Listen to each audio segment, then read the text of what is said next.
The keys were cold in her hand. Jonathan Mitchell stood at the door of the bakery on a Tuesday morning in early October, and the light was just starting to find the windows, and the smell of the place, flour and warm sugar, and something faintly caramelized at the edges, came through the gap before she had even pushed it open all the way. She stood there a moment longer than she needed to, not because she was uncertain, because she wanted to feel it, the specific weight of the thing she was holding, before the day asked anything of her. 11 days earlier, she had walked into Hartwell Community Bank with a folder of documents and a loan application for $42,000, and she had believed, with the reasoned confidence of someone who had run the numbers 3 times and had Rosa check them twice, that the answer would be yes. It was not yes. Not at first. This is the story of what happened in the space between that morning and this one.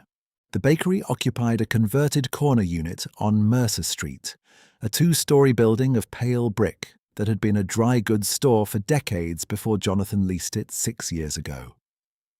She had done the first renovation herself, with Rosa and 2 borrowed folding tables and a second-hand Hobart mixer that she had driven 4 hours to collect. The front room held 8 small tables, a glass case, and a counter that she had sanded down to bare wood by hand. The back held 2 commercial ovens, a proofing rack, and the kind of ordered particular workspace that announces a person who thinks about where things live. Every shelf labeled, every container consistent. The scale calibrated on the 1st of every month. The expansion she needed was for the room adjacent, a storage unit that the building's landlord had quietly made available after the dry cleaner on the other side of it relocated. 800 square feet, a 3rd oven, a proper cooling station, the capacity to take on wholesale accounts that she had been turning away for 2 years. The numbers were sound. She had a letter from a grocery distributor expressing interest in a standing weekly order, and she had 18 months of clean bank statements, and she had a personal credit score that Rosa, who had worked in mortgage processing before the bakery, said was practically ceremonial. She had filled out the application at the kitchen table on a Saturday night, while a batch of brioche finished its second proof, and she had felt, in an unremarkable and grounding way, that this was simply the next step. The bakery would grow because she had made it ready to grow. That was all.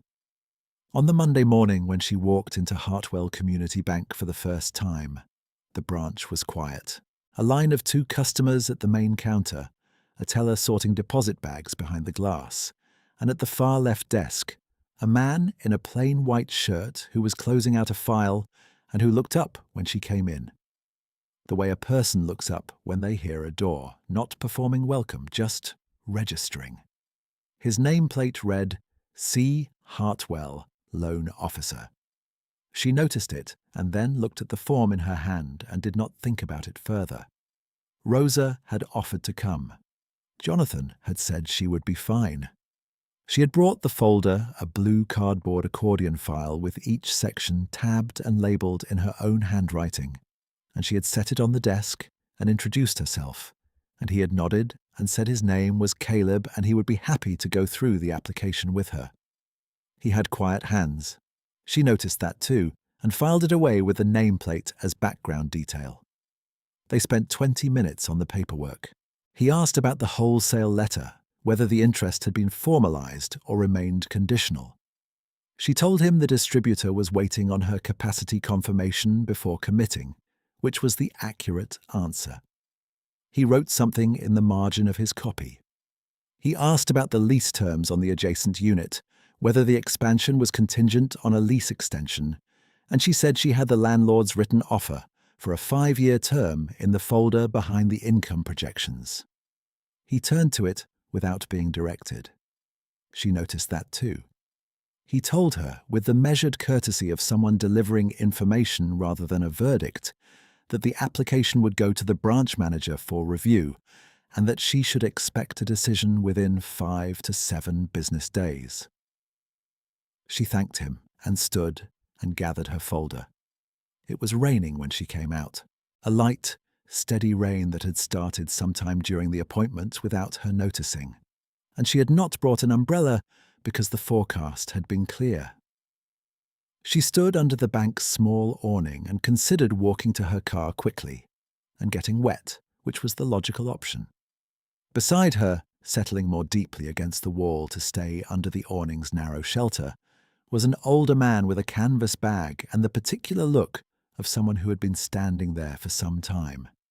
He had a paper cup of coffee from the diner down the block, and he held it in both hands, and his collar was turned up, and his shoes, she noticed, were already wet at the toes.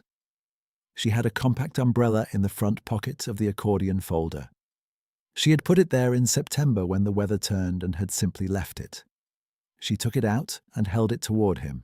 He looked at it, and then at her. "You'll get wet," he said. "I'm parked close," she said, which was not exactly a lie. She was parked 2 blocks away, but 2 blocks was close enough to be honest about. He took the umbrella. He thanked her.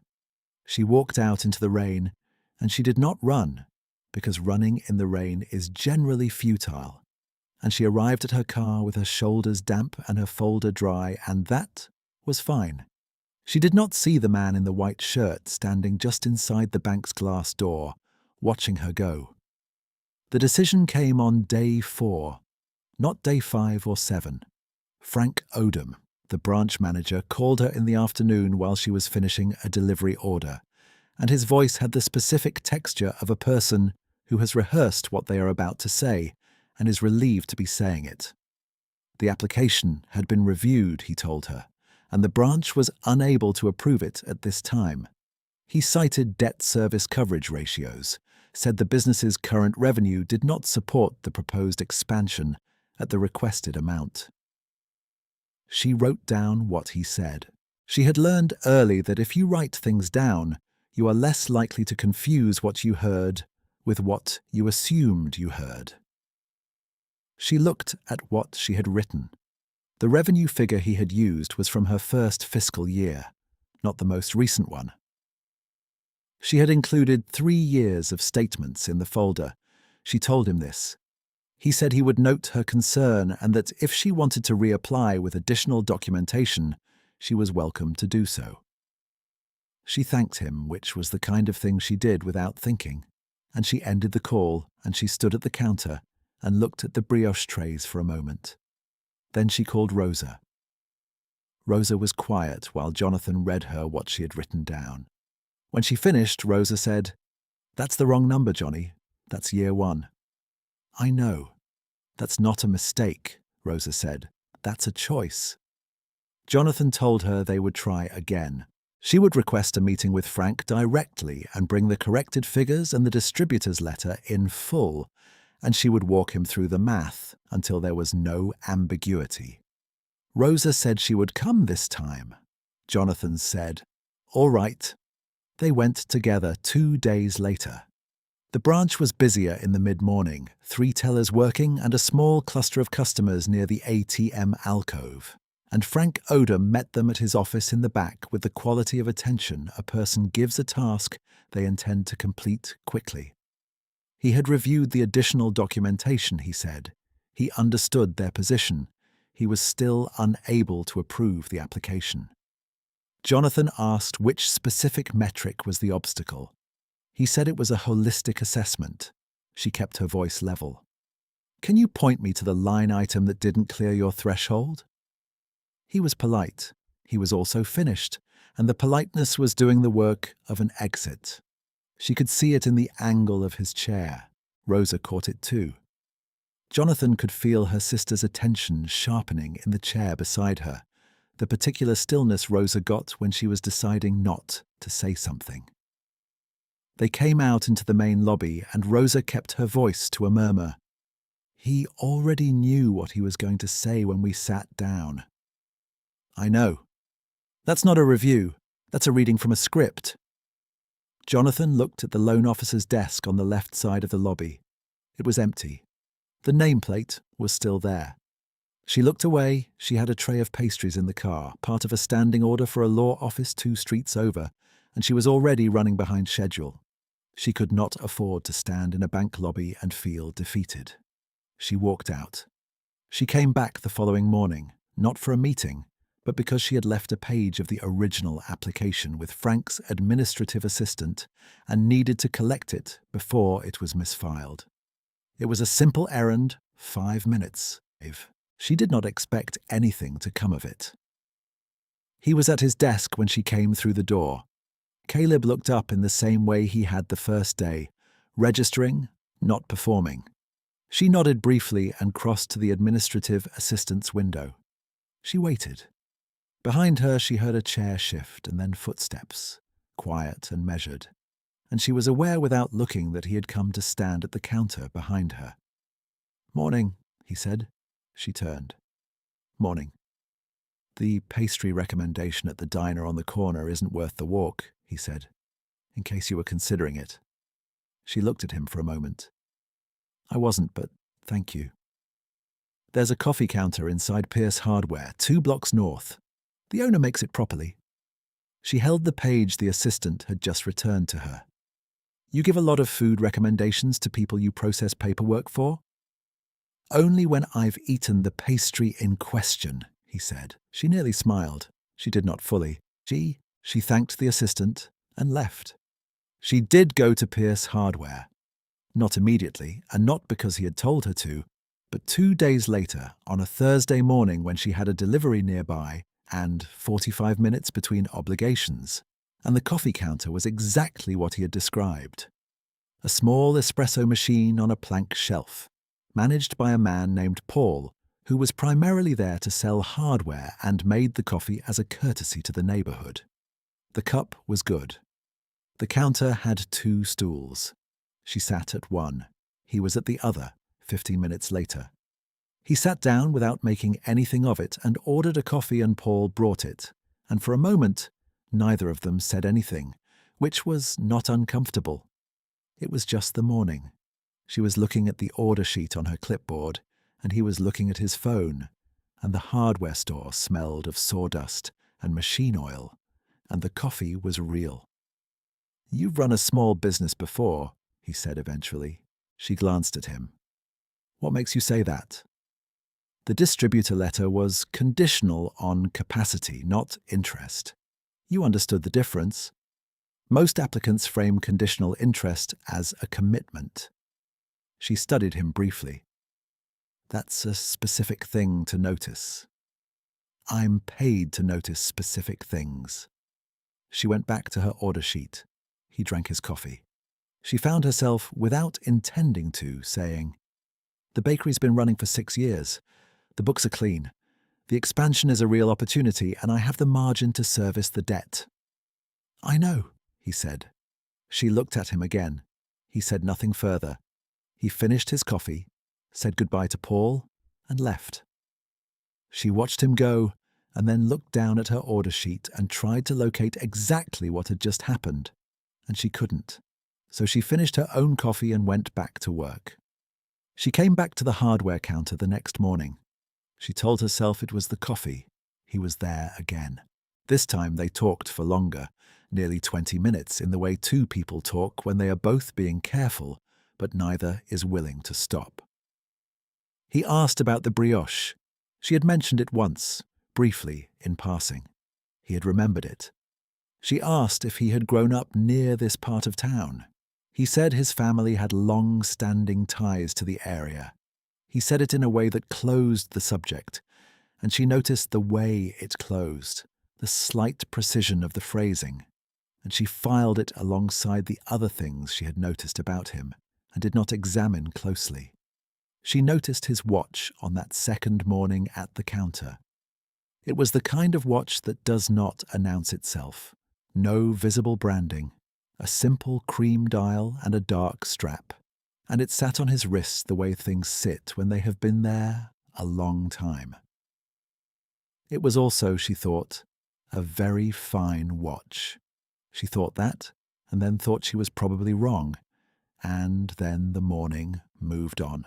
On the 9th day, She came to the bank in the middle of the afternoon to drop off a revised supplemental document she had prepared, an updated projection model that incorporated the wholesale order at 2 volume levels, conservative and moderate, with the debt service math on both. She had worked on it for 3 evenings.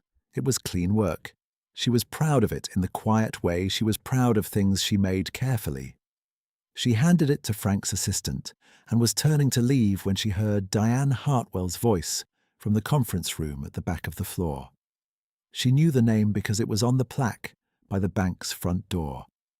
Hartwell Community Bank, established 1962. Hartwell Holdings. She had not connected it to anything in particular until this moment, because the name on the nameplate at the loan officer's desk began with C. Diane's voice, was not raised. It carried anyway through the partially open conference room door, with the carrying quality of a voice accustomed to being heard in full from wherever it stood. I've already told you, Frank. I don't want that application bounced back and forth. Find the most defensible metric and use it and close the file. It is not a transaction I want this branch associated with. A pause. A bakery on Mercer Street. The expansion application. 42,000. A shorter pause. That one. Jonathan stood still. The assistant had returned to her desk and had headphones on. There was no one near enough to hear what she was hearing. She's going to keep reapplying. That's her type. Mark it permanently so there's no ambiguity going forward. Another pause. Because it's embarrassing, Frank. A woman with a bread business applying for commercial credit through this branch, as if it's a neighborhood savings and loan. Handle it. The door of the conference room was maybe 15 feet away. Jonathan looked at it, and then looked at the floor, and then walked out of the bank with careful, even steps. She sat in her car for 9 minutes. She did not cry, which surprised her slightly. She felt the floor of the thing shift underfoot, the specific sensation of understanding that the ground you were standing on was a different substance than you had believed. Not rage, something quieter and heavier than rage. The sound of a door closing on a room you had spent months preparing to enter. She thought about Rosa. Rosa was listed as a co-applicant. Rosa had credit history tied to this application. If Diane Hartwell had told Frank Odom to mark the file permanently, that language had implications for Rosa's credit record, not just Jonathan's. Rosa had done nothing to earn that consequence. Rosa had checked the numbers and believed in the numbers, and trusted her sister. She drove back to the bakery. She needed a double batch of sourdough starter because the work required her hands to be doing something purposeful, and she thought about the problem until she had gone through it from every angle she could find, and in the morning she knew what she needed to do. She called Rosa at 7 and told her what she had heard. Rosa was quiet for a long time. Then she said, "What are you going to do?" "I'm going to withdraw the application." "Johnny, if I withdraw before any final adverse action is filed, your credit record stays clean. That's the priority." "It's not the only priority," Rosa said. "It's the first one." Another silence. "What about the expansion?" "I'll find another path." She believed this when she said it, which helped. Rosa said she would come to the bank with her. Jonathan said no, she needed to do this one alone. And Rosa, who knew her sister's particular tone of finality, did not argue. It was day 10. Jonathan arrived at Hartwell Community Bank at 9 in the morning when it opened, with the written withdrawal request she had drafted the night before, printed on plain paper and signed at the bottom. Frank was in. He came to the counter when the teller signaled him, and he read her letter with the expression of a man who is relieved to have something that resolves cleanly. He said he would process the withdrawal immediately and that her documents would be returned within 3 to 5 business days. She thanked him. She was almost to the door when she heard a voice behind her say her name. It was not Caleb's voice. It was a woman's voice, quick and precise, the voice of someone arriving from somewhere else.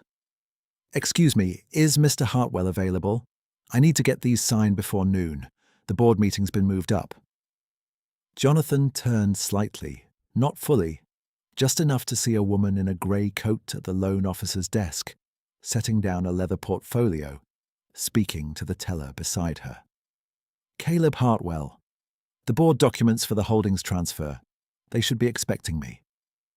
The teller was already looking across the floor, and Caleb was already standing up from his desk. Jonathan watched him. She watched his face, which did not change the way a person's face changes when they are caught at something. It changed the way a person's face changes when a clock reaches a time they have been watching arrive. He said to the woman, "You're early," she said. "The attorneys moved the 11 o'clock. I'm sorry." She looked at the portfolio. "They need your full authorization as owner before the board can proceed." Owner. Jonathan stood very still. She was still holding the withdrawal letter in her hand. Frank Odom had gone completely quiet somewhere behind her. Caleb looked at her. The lobby was not loud. She could hear the teller's keyboard, the soft mechanical sound of the deposit counter, the faint traffic from outside. She could feel the weight of the accordion folder she was not carrying today, the absence of it somehow specific. He said, "Jonathan."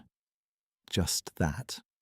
She looked at the nameplate on his desk, C. Hartwell, and at the woman in the grey coat with the portfolio marked Hartwell Holdings, and at the watch on his wrist, and at him. "You're the owner of the bank," she said. He did not deny it or confirm it in a performance. He simply said, "Yes." The lobby was extraordinarily still. Diane had come out of the conference room at some point in the preceding moments, drawn by the attorney's arrival, and she was standing near the conference room doorway, and the expression on her face was the expression of someone whose furniture has been moved without their knowledge, who is searching for the familiar angles of a room and finding them wrong. Frank had not moved. He was looking at the withdrawal letter in a way that suggested he was reconsidering the morning's choices in real time. The attorney looked between Caleb and Jonathan and Frank and then back to Caleb and said carefully, "Should I come back?" "No," he said. He looked at Jonathan again. "Give me a few minutes." She waited. She did not know exactly what she was waiting for. She was holding a document whose purpose had been to close a door, and the door was no longer where she had last seen it. He walked with the attorney to the conference room. Diane was standing in the way, and he looked at her, and she moved. She moved with the particular movement of a person who is recalibrating the room as they cross it, whose usual authority is suddenly held at a different pressure. She looked at Jonathan as she stepped aside, and what was on her face was not contempt. It was something more uncomfortable than contempt. It was recognition. Jonathan stood in the lobby and waited. Rosa arrived 12 minutes later. Jonathan had not called her. Rosa said she had driven by because something had felt wrong, and then she had come inside because Jonathan had been in there a long time. She stood beside her sister and looked at Frank Odom and at the conference room door, and then at Jonathan. "What's happening?" Rosa asked. "I'm not sure yet," Jonathan said. "Is this good?" Jonathan looked at the withdrawal letter in her hand. "I think so." Caleb came back out of the conference room. He was carrying the portfolio now. The attorney had gone. And he walked to where Jonathan was standing, and he did not sit down at his desk. He stood. "I owe you an explanation," he said. "Not one I need right now," she said. He looked at her for a moment. "The loan application. I'd like to have it reviewed properly." "I came in to withdraw it." "I know. I'd like you not to do that." She held the withdrawal letter. She thought about Rosa's credit record, about Frank's instruction to mark the file permanently, about the particular exhaustion of caring about something for a long time, and arriving on day 10 still empty-handed. She thought about the 800 square feet next door to the bakery and the third oven and the distributor's letter. "What does a proper review look like?" she said. "It looks like the application being read by people who are authorized to approve it," he said. "This afternoon." Frank made a sound. It was not a word. Jonathan glanced at him, and then back at Caleb. "The full board?" she said. "We have a quorum." Rosa, beside her, said nothing, but her arm pressed slightly against Jonathan's, and Jonathan felt that. She put the withdrawal letter into her bag. Not into the folder she hadn't brought, not into Frank's hand, into her own bag. Hers to keep or use or burn, as she chose. "All right," she said. The board reviewed the application that afternoon. Jonathan and Rosa sat in the conference room with the same accordion folder which Rosa had collected from the bakery and brought to the bank in the intervening hours. And a woman named Mrs. Park, who was the chair of the credit committee, asked 3 precise questions about the wholesale projections. Jonathan answered all 3. Rosa provided the supporting column from the spreadsheet without being asked. Diane was present. She had been present in the bank all afternoon, and she had not left, and Jonathan did not know exactly why she stayed. She sat at the far end of the conference table with the particular stillness of a person who has lost the means to set the agenda. She did not speak during the review. She did not interrupt the credit committee's questions. At one point, she looked at the wholesale letter Jonathan had laid on the table, and then looked away.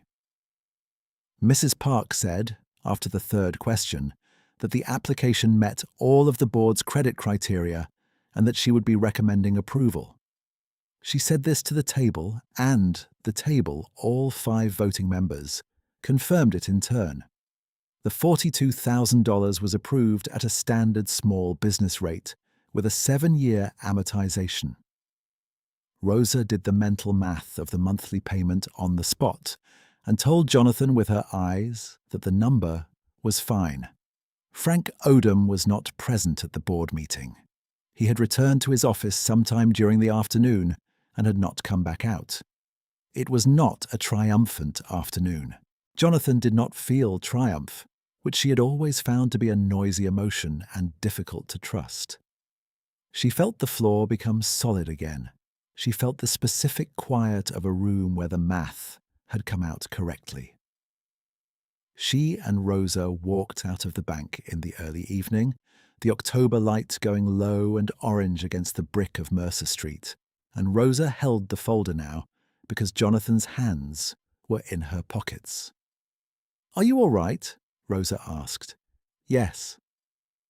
"Are you actually all right, or are you saying yes?" Jonathan looked up the street toward the bakery. "Both," she said. Rosa laughed, short and warm, and they walked. She came back to the bank one more time that week, not for a meeting or a signature, but because Mrs. Park had requested a countersigned copy of the loan agreement, and Jonathan had said she would deliver it by hand. She came on a Thursday morning, the same light as earlier in the week, overcast now with a sharper cold, and she handed the envelope to the assistant and was at the door when she heard him behind her. "The brioche," Caleb said. She turned. "You mentioned it was a 2-day process. The proof, the shaping." "It is. I've been thinking about it." She looked at him. She had thought, in the days since the board meeting, about the loan officer's desk and the nameplate and the particular precision of his questions on that first morning, and about the morning at the hardware counter when he had said, "I know," and she had not understood what he meant by it. She had turned that over several times. She had also thought about the umbrella. She had thought about him standing just inside the glass door of the bank while she walked out into the rain. And she did not know for certain that he had seen it, but she thought he had, and she thought it had mattered, and she did not know exactly what to do with that. "Do you want to see it?" she said. "The process." He held her gaze for a moment.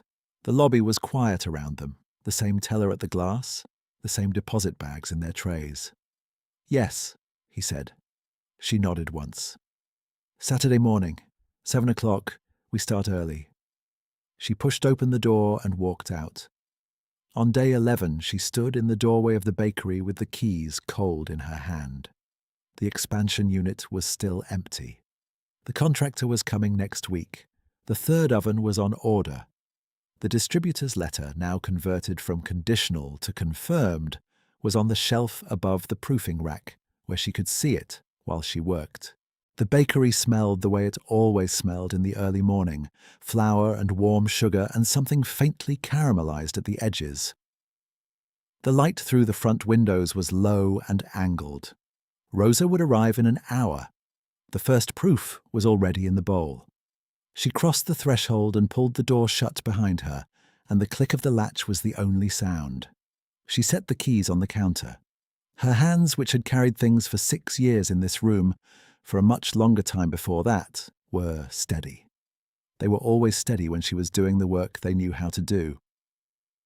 She took her apron from the hook and tied it at the back without looking. From the street outside, she heard a car slow and park and the sound of a door. She did not go to the window. She already knew who it was. The clock above the proofing rack read 6:47. He was 13 minutes early. She had expected that. She had, without quite acknowledging it, been expecting that since Thursday morning in the bank's lobby, since she said Saturday at 7, and he said yes.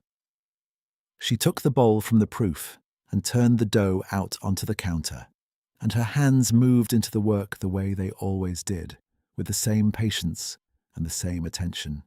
And the morning settled around her like something she had been carrying for a long time and had finally set down in the right place. She heard him knock. She said, "It's open."